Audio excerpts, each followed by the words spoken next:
This is how you sell your home like a $1 billion team leader to make top dollar when selling the house as fast as possible with no stress involved.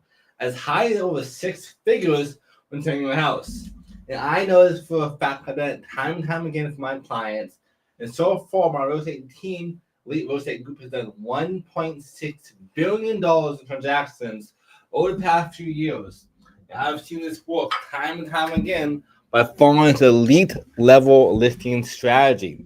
We call this elite system we use every single time we sell clients' houses for top dollar. The highest I've done so far have been over $150,000 selling my house above the asking price, outperforming every single home in a mile radius.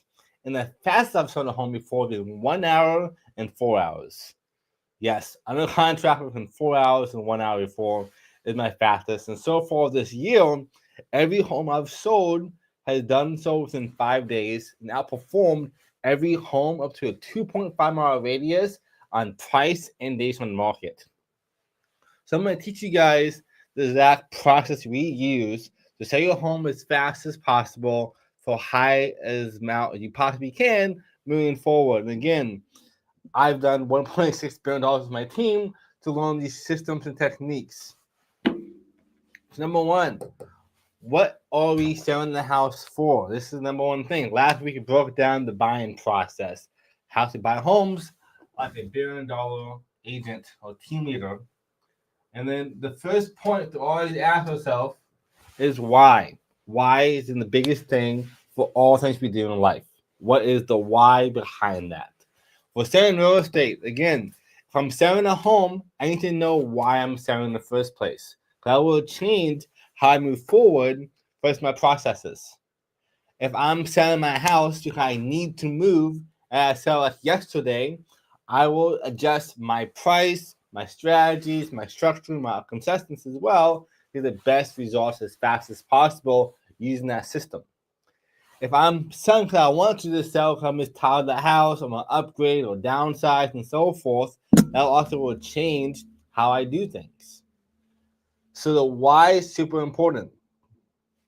Again, when it comes to real estate, I believe that there's only a couple of reasons why you should sell a home. Because you need to sell a home or you have to sell a home. Need and have a little bit different. Have to is like my kids just moved out and my house is too big for me, and now I'm having too much space and maintenance and so forth. I kind of have to sell them. Need to like someone just passed away, RIP, hopefully it doesn't happen in your family, but someone just passed away at this house and I don't want to deal with it. So I need to sell this house. There's different reasons why.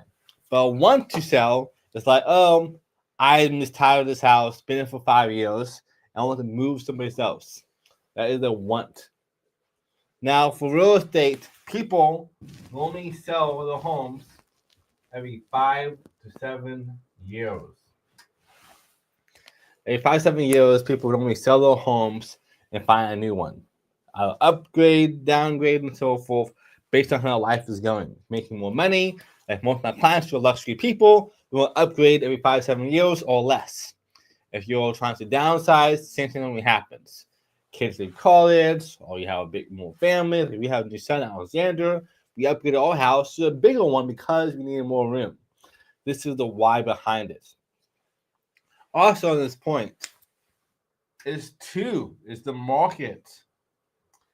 I need to understand what's happening in the market before I make my decision. So I have my why. I want to, I need to, or I have to move. One of these three scenarios. That's my why. If it's for an investment opportunity right now in 2021, all the homes sold for way above asking price. That would I want to sell because I would make a huge return if I did so. Now in 2025, for context for you watching this, in Austin, Texas, where I'm at right now, there are around 16,000 homes on the marketplace. And in 2021, there was 1,700 homes in the marketplace. Let that sink in. There are 10 times more homes right now than there was around 4 years ago. And this is why homes are selling so quickly, or not as quickly as now as it was back in 2021. What's up, Carlton? Thanks for watching. Always happy here. Hope you have an amazing day as well. And this is why they're so important to know the market. Because in 2021, every home sold because there's not a lot of options. But we have more homes right now in the market than we've seen in the past 14 years. Let that sink in. More homes right now than we've seen in the past 14 years.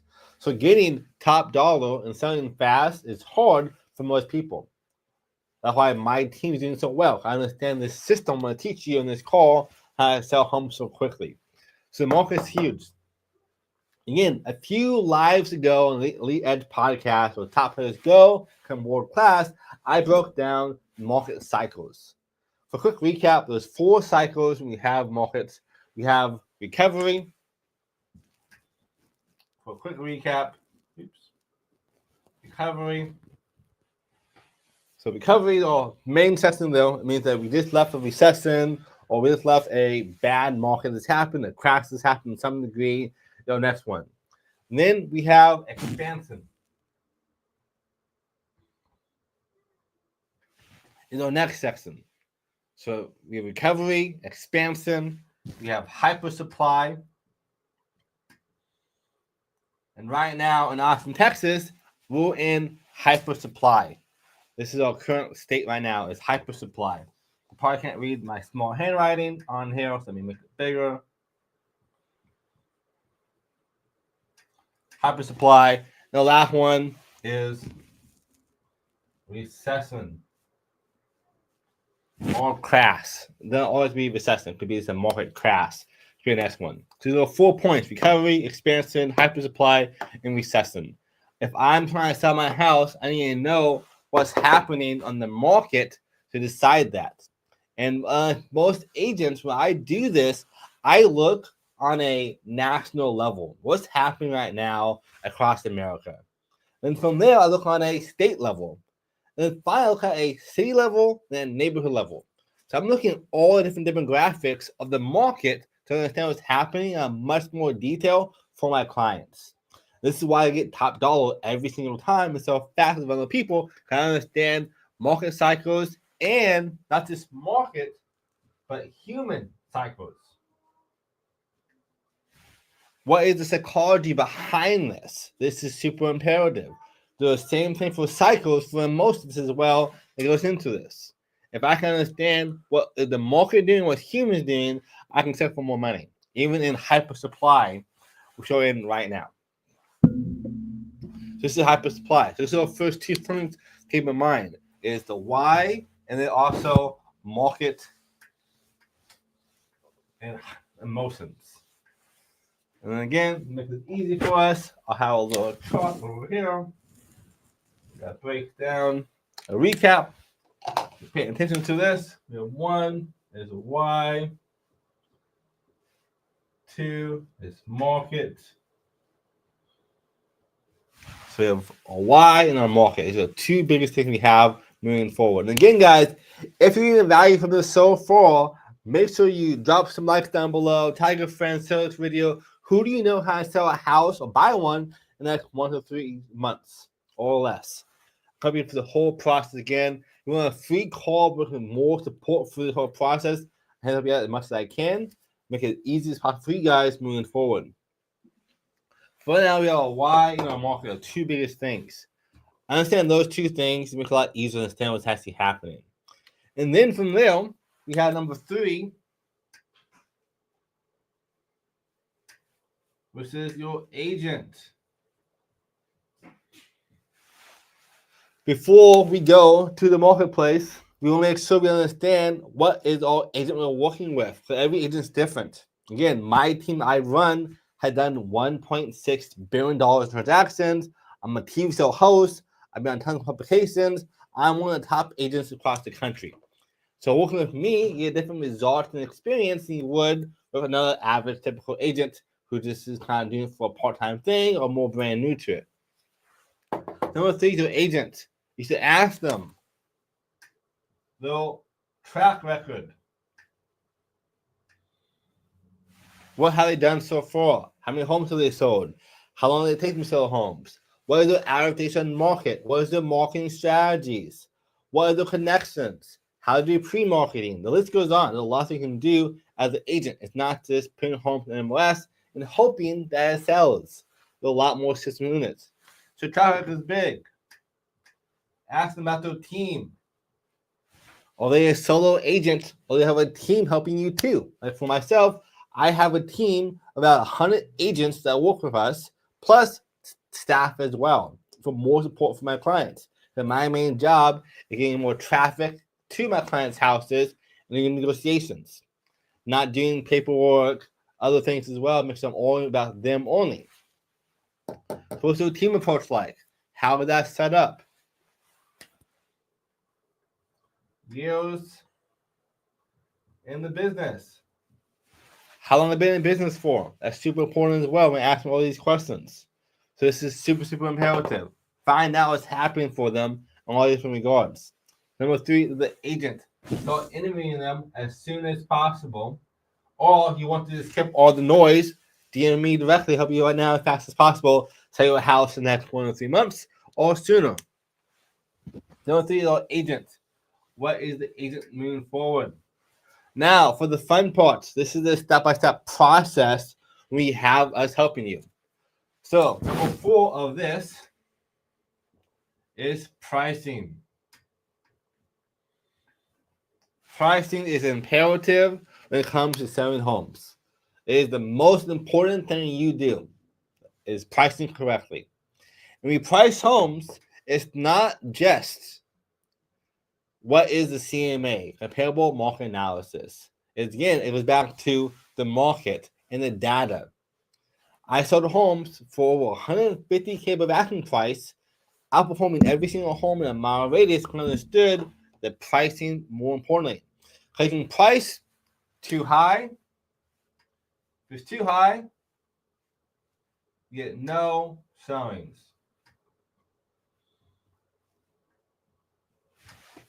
So pricing too high and no showings. You don't want to price too high. Because that means when you do this, people will say to you, well, the house is nice, but it's overpriced by $100,000. It's at 1.1, it's worth $1 million. I don't want to see it no more because I know it's too high. And then what happens that sellers don't understand because no one tells them correctly. I wrote down, so this is a secret for you guys. When I have a home that is priced too high, I have to drop the price in 30 days by the seller's request. Say, hey, it's been 30 days. It's not selling and no offers yet. What should we do? And then they say to you, okay, well, let's drop the price. But what happens is if I drop the price in 30 days to $1,050,000, people say, okay, the price dropped, but what's wrong with the house? It's been 30 days in the marketplace. What's wrong with it? And then in that 30 days, what the price you should be at, $1 million, that's a little lower than that, we're at $1 million now. People say, oh, well, it's been 60 days, it's on the market still. What's wrong with the house? That's what you asked me. If I was your buyer's agent in this property. And then what happens worse is another 30 day passes. We're going to offer now for $900,000 or $950,000. So we just lost $100K to $50,000 plus 90 days of holding costs as well for not pricing it correctly from day one. So you don't want to price too high because no showings. You get less than you want at the end of the day. And in 2025, again, there are so many homes in the marketplace. We need to stand out and be super aggressive for pricing.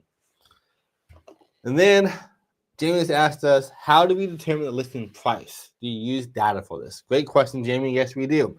So this is number 2. Is also pricing too low. Pricing too low is actually impossible. You can't price too low. If you price it too low, people will give you offers and push it the price it should be at. Now, there is a rule of thumb, though, behind that. So I would say you price too low. I would say too many offers. Because I'm sure that my clients don't look at 100 offers. They want to see 5 to 20 offers that are really, really good. That's what normally happens here. If a price in a home, like Jamie asked us, how to determine the listing price? I see what's happening on a large scale, again, from the marketplace, from America, Texas, the city, neighborhood as well. But also, I use CMAs, with comparable market analysis. This tells me what a home selling for in that neighborhood right now. Not last year, not 60 days ago, but in the last, 30 days is my rule of thumb. 90 days is also good, but market changes so quickly that if I can count 30 days to 60 days, I want to be in that bubble instead. They do CMA. And what most agents do and sellers do, they will see a home that's listed for sale down the street from their house. Hey, my friend Bobby has his house for sale, just like mine. He's at $2 million for his house. And it's on the market for $2 million, which sounds impressive. But here's the thing. If I'm on market, I'm active. So I'm active on market, which is one of my comps I want to pull. That means that home is too high. Because if it's priced correctly, it should be actually under contract. So under contract is important to me in doing my CMAs. I want to see what under contract and how many days on market did it take them to do that. Then the most important one to me is sold. You also have expireds plus withdrawns. So expired withdrawn leads tells us as well that they tried to sell a house at one point in time, was active for too high or bad marketing, and did not sell, so now it's off the market again. But for sold homes, this is the key. I care about this more than anything else. I want to see what a home selling for and how quickly does that house sell for. So I know if my house, my client, is worth $1 million and was built in 2020, but all the sold homes are selling for $900,000 or 1.1, 1.2 and built in 2018, that tells me that their house is worth more money because it's 2 years newer, or also upgrades as well. So most agents, what they do is sell a house, they just do comps. But you can't stop there. And for sellers, you can't do this yourself unless you open houses. But what I do personally is I go to all the homes that are active on the marketplace in that neighborhood. First, before I even see my clients for listing presentation, and I walk each house to see what's happening in live time, upgrades, what's happening, cleaning, staging, all these things are telling me a bigger picture of this home. If I can, I also go to under contract as well to see them too, if they're vacant.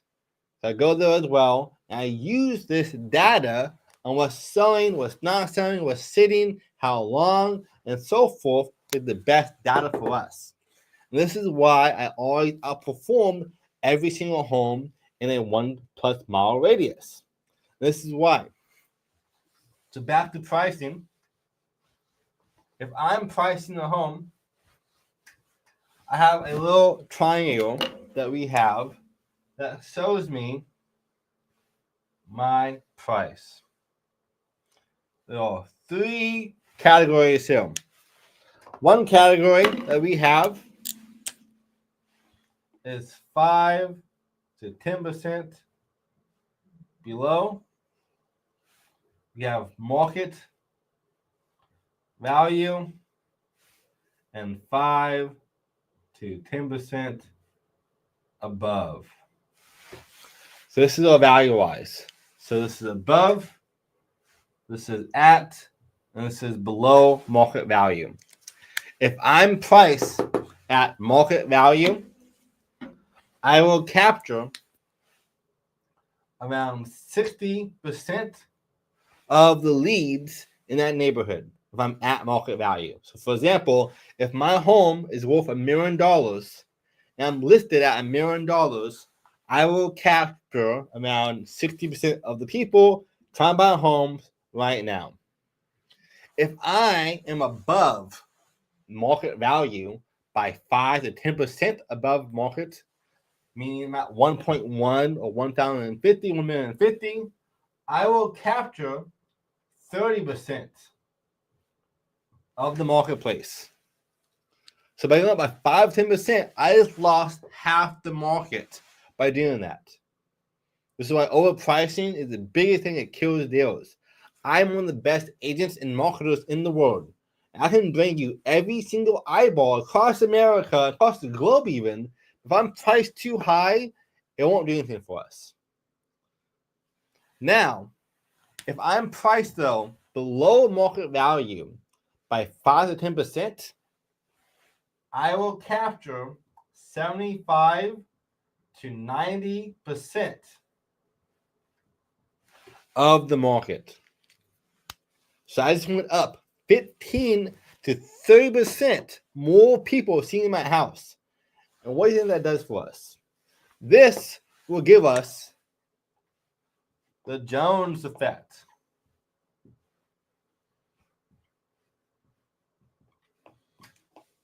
If I'm priced below market value, I will inflate this house by having a multiple offer, making a bidding war to push my price above market value.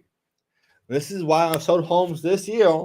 Almost all of them have sold above asking price within 5 days or less. Outperformed every home in a mile plus radius on days in market, but also I have been the highest sold home in a 30-day period up to a 2.5 mile radius this year. Let me say that one more time. I sold a house within 5 days with multiple offers, one of the backup in hand, outperformed every home on days on market in a mile radius in the last 90 days. In fact, 30 days was the highest sold home for my clients because I listed it below market value by 5 to 10%, and we inflated the price with multiple offers to get above their asking price. And by doing that, we sold for more money for them. So pricing is everything. It makes the Jones effect. Because once somebody sees an offer, say, okay, I don't want to lose this house anymore. I have an offer in hand. I will come up higher. I once had somebody come up around $80,000 higher than the first offer thanks to this program or thanks to this strategy here. Number 4 is pricing. I can talk all day long about pricing because it's so important. And again, my background in college is psychology. So I use a lot of psychology when I do my pricing structure to get more money for my clients every single time. My goal for you guys working with me is to make my commission fee irrelevant. To make you so much more money that my commission fee is nothing to you. James, that is so fascinating. I see so many homes listed with the highest price first. Me too. When you do that, you get no showings, nothing happens. And normally, if I list it too high, I will sell below market value if I do that. And I'll also sit on the market for 30, 60, 90 days. I saw another house a couple of weeks ago, and the home I sold, we were under contract within 2 days, and the average days on the market for that neighborhood was 79 days, and the highest is 247, I think. So we outperformed the whole neighborhood by light years because we understood this concept. So pricing is everything. That price too high, nothing will happen. And then number 5 of this strategy is pre-marketing. So pre-marketing. Pre-marketing is everything when it comes to listing your house correctly. Again, I want to make sure I prep and pre-market this house well before we're on market. If I can, a minimum of 2 to 6 weeks is like my goal. And for us, when we do pre-marketing, this will be informed of cleaning, staging. A little fun type of staging. If I stage a home, I will normally see a 10% increase in home value when I stage the property. 10%. So the same house is worth, let's say, $1 million, and I have it staged, I will make my clients at least $50,000 to $100,000 more for the house because it's staged. Empty homes don't sell as well. I call it actually styling even. So styling the house is super important. And also, when I stage a home, I will sell 62% faster by having a stage. So I sell faster and I sell for more money by 10%. So 10% increase in value and 62% faster as well by having my home staged. You also have photos / videos. Again, I'm a host for a TV show on American Dream. You can watch us on HGTV, Amazon Prime, Apple TV, and so much more. I love media. And right now, 98% of all home buyers look online first to find houses. 9%. Write that down. 98% of people look for homes online first.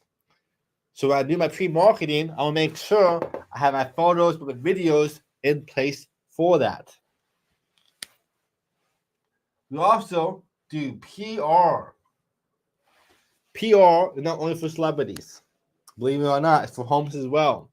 So I talk to news outlets. I talk to Wall Street Journal, Lobby Report, Market Watch, Upmarket, and so much more to get my clients' homes in all different platforms. I will reach around 20 million people before I even go to the marketplace. Thanks to PR. Who wants that? Right? 20 million people that I will reach by doing marketing for my clients at a high level. Why it's so important to market correctly. So I'm marketing my clients' houses on Wall Street Journal, on Lobby Report, and so forth, American Dream TV, all different platforms to get more eyeballs to my clients by having an increasing effect. If I can include people into this house to love it more, like wow, this home is so popular, they have a higher offer for us, and get more offers, making it bidding war. So pre-marketing is super imperative. I pre-market my home super aggressive because the first impression is everything. If I'm not priced high enough, I'm gonna lose out on $50,000 to $100,000 in value by not doing pre-marketing. So this is pre-marketing. So next step of doing all listing strategy or selling a home for you guys.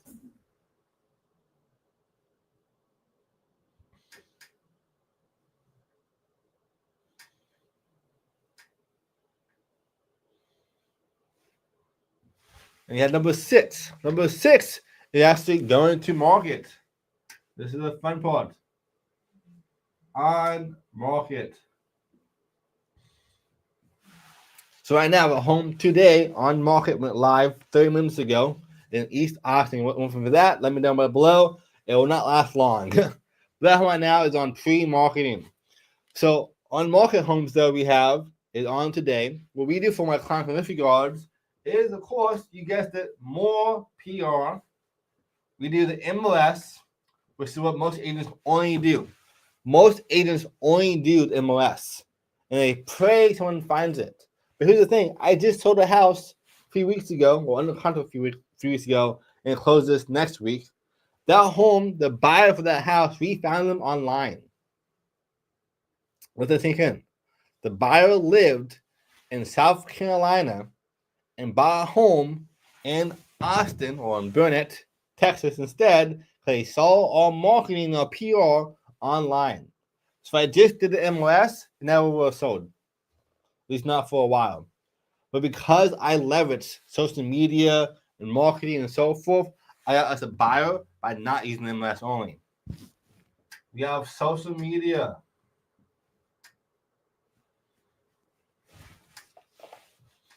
So social media, next one. We make posts online. We post to Facebook groups as well. I will reach around 5 to 10 million people on social media within the first 24 hours, give or take, and going to the marketplace for my clients. Is that powerful, guys, or what? Reaching 5+ million people on social media, not including my TV show, not including the PR, the MLS, just my own endeavors for making content, other posts, and social media posts for us.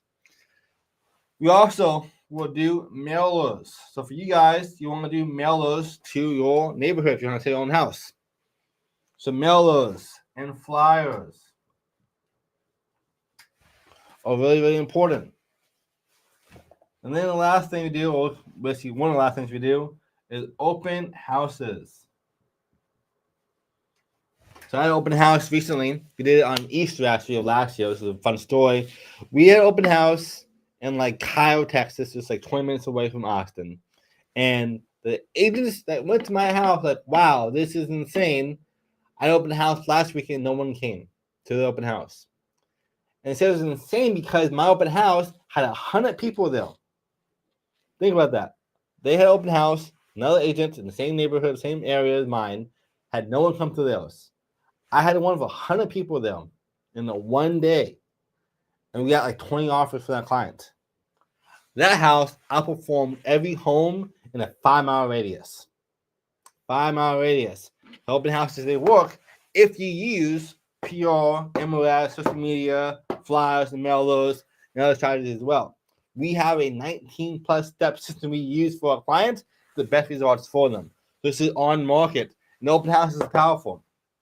And what I do for my clients as well, though, is I would tell my clients, hey, let's do open house on Saturday and Sunday from 1 to 3 o'clock, but no one can see the house until then. And by doing that, I have all the people at the house at one time making a Jones effect. Because then I see other people at the house as well. So, wow, she's there, they're there. All the house even more, so popular, will not last much longer. So doing this is super, super important. I'm not just selling the house. I'm selling the emotion behind it. I'm selling the lifestyle behind it. There's the next step as well, which is lifestyle. I want to make sure I'm selling the lifestyle as well of this house, not just the house itself. That's just one part of it. This also gives them the effect of having more eyeballs as fast as possible. So number 6 is on market. Again, I can go on all day long about what we do differently than other agents on this strategy, but it's a big, big part of this. And then for listing strategy, our next point is 7, which is offers. We have offers in hand now. Number 7 is offers. Now we have offers. It's all a job as your agents to show you every single offer we have, good or bad. It doesn't matter to show it to you and talk you through the whole process. Because having 2 offers, let's say my house is worth $1 million. I have 2 offers at $1 million. One is cash, and one is conventional. People will say, I should accept the cash offer because it's $1 million and it'll close in 2 weeks. It's all cash. But here's the thing. Conventional will close in 4 weeks, but you get paid the same amount of money either way. But here's the thing.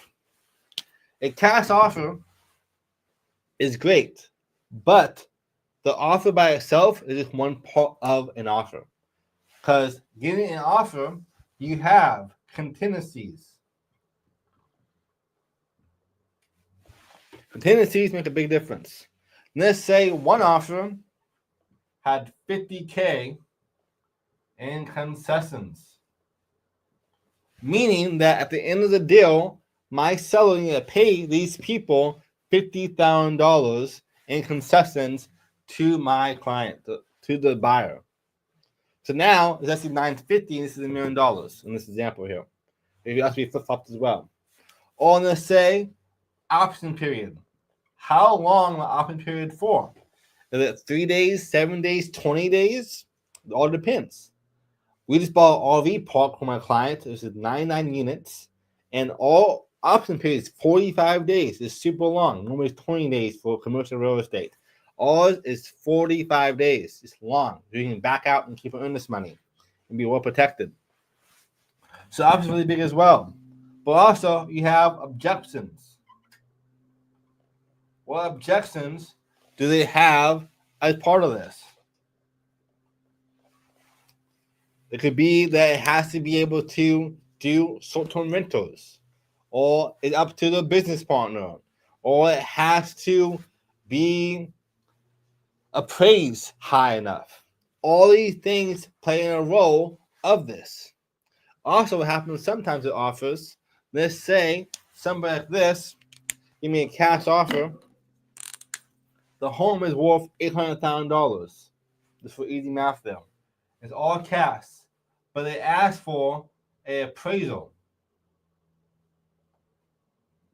So on paper, it looks amazing at $1,000,000, but if it does not appraise correctly or high enough, they will come down to the appraised value $800,000. That means that they overinflated the offer by a lot to outbid these people over here and lose out a lot of capital for themselves and lock down the deal. Comes to you on market, going off market is never fun. This is a lot of stuff, right? Exactly.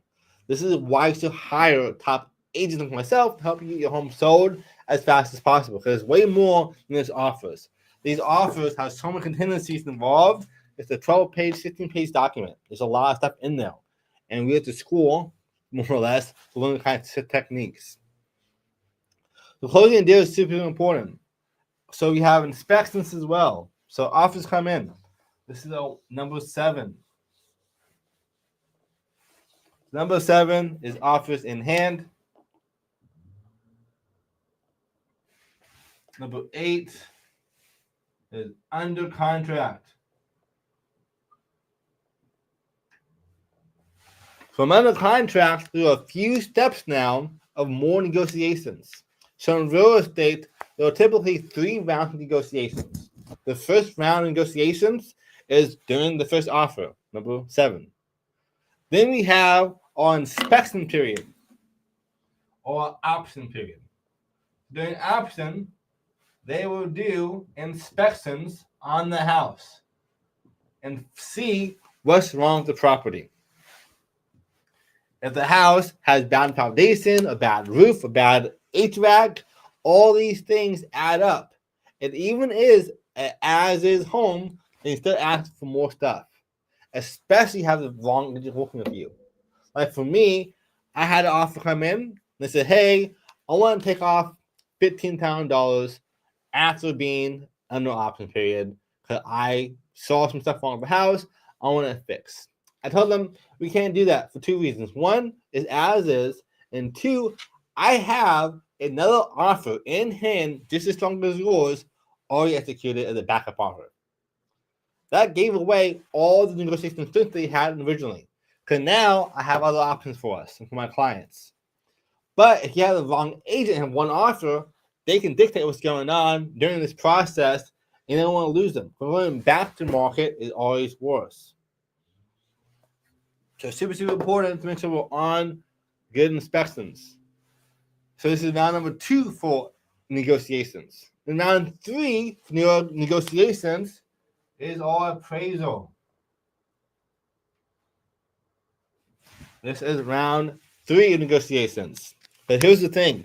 If my home is worth $1,000,000 and I appraise at 1.2, that means the buyers just made $200,000 in instant equity. They got paid money to buy the house almost, which is great for both people. I mean, you guys should sell the home hands-free, nothing happened. Probably took off with too low, though, and that was the case. They appraised for that much money. I mean, you have too low of an asking price, and you're not doing more due diligence to get better offers for us. Or what happens as well is the opposite. So the price is too low at $900,000. That means that their lender only loan them up to $900,000, meaning the $100K has come out of their pockets to fund the difference. And most people can't afford that. So meaning if this happens there, if my price is too low, they have to come out of pocket and ask for less money, which is round 3 negotiations. So this is how you kind of see the timeline happening. For closing of the contract, this is a 30 to 45 day timeline.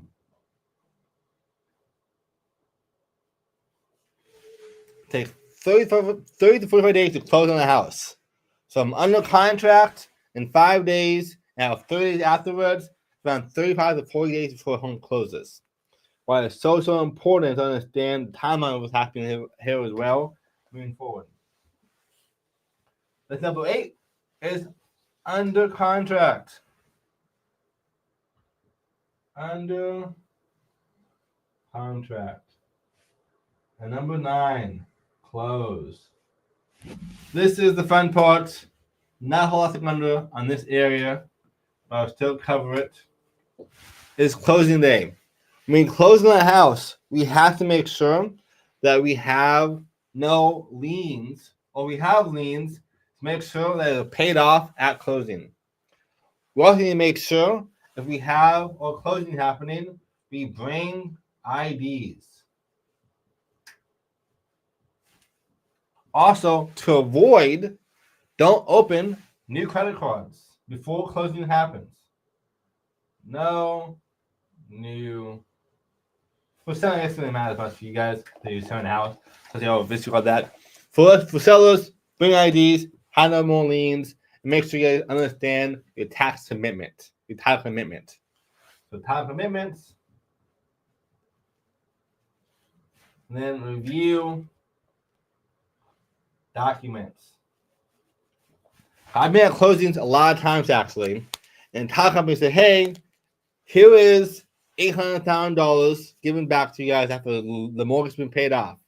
And I see the contract, "Hey, we're missing $50K because they gave us a concession on the back end for this house," meaning that we would have lost $50,000 if we not review documents. So you're not done yet. Make sure you do documents, do due diligence, make sure it's done correctly, and so you hope your clients find the best price for us. So for myself, for my clients, this is how I do my whole process. We have liens, we have IDs, you have title commitments, review documents, and then take notes. Because they will tell you information about paying off your past taxes, or having you guys understand capital gains, or helping you understand as well what to do next moving forward for your new home, for your transferring of your homestead and so forth. So this is a nice step process of closing homes. Is why? Why am I selling the house in the first place? Number 2 is the market. What is the market doing in people and also as a whole?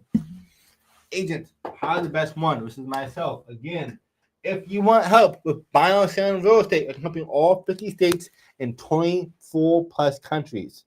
We'll come down to luxury real estate, residential real estate, commercial, the whole 9 yards. We help you as much as possible. Again, my average client makes around $82,000 more money with us as a seller's agent working with us. My average buyer makes around $79,000 saved working with us as well. Which is the best of the best. If you have a question down below, ask the questions as well for us too, and then we will have to help you out in all regards. So agent number 3, price number 4 is super, super important. You have pre-marketing, on-market, offers, under contract, and close. This is the timeline of buying and selling the house. Jamie asked, if I am the buyer and do not have the extra cash, if the appraisal is too low, can you still back out and retain earnest monies? Great question. You can. So if you are appraised, it goes back to our offers. So back to number 7, offers. I have objections. And objections happen 2 ways. There's one objection I have that's actually on the actual contract itself, the one the 4 offer. But I also have another one as well, which is third-party financing. So my third-party financing will have a statement that if I appraise too low or high, I can then back out and keep earnest money. So it is an option as well if it's done correctly. So make sure you make the offer correct on that regard. Again, on the last one I did, on the last live last week, I broke down the buying process. So watch that video, or if you want to, down below, book a free call with me, help you out as much as I can for all those who are watching this call as well. That's number 7. Number 7, those offers coming to you. But as always, this is Elite Edge Podcast with top players go become world class. We break down things, all things real estate, marketing, business, psychology, entrepreneurship, the whole 9 yards, helping you the best results as fast as possible. And again, you want to sell your house for top dollar and make 5 to 6 figures more when selling your home as fast as possible, even in this market. Book a free call with me down below. Happy to help you guys out. And again, for the best day yet, and we'll talk to you soon.